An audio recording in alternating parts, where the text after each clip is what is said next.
ең өте маңызды нәрсе ол сіздің ортаңыз, сіздің достарыңыз, күнделікті араласатын адамдарыңыз және туыстарыңыз.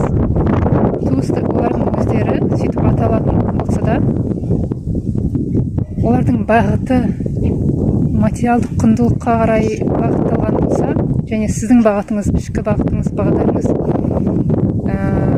олармен сәйкес келмесе, онда сізде ішіңізде конфликт болады, конфликт орын алады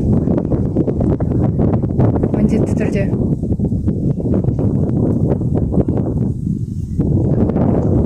Бұл жерде сіз не кетіп қаласыз ондай адамдардан, не болмаса шынайы түрде жеткізесіз. Ол адамдар сізді шынайы түсінетіндей етіп сіз жеткізесіз сол адамдарға.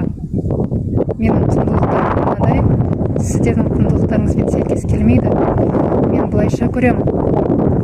Тіптен менің өмірлік бағытым, ішкі өмірлік құндылығым сіздердің құндылықтарыңызбен сәйкес келмейді. Туыс болсаңыздар да, дос болсаңыздар да деп шындықты айтсаңыз ғана сіз өзіңізді іштей босата аласыз, және солай шынайылықты көрсеткендіктен сізде энергия пайда болады. Себебі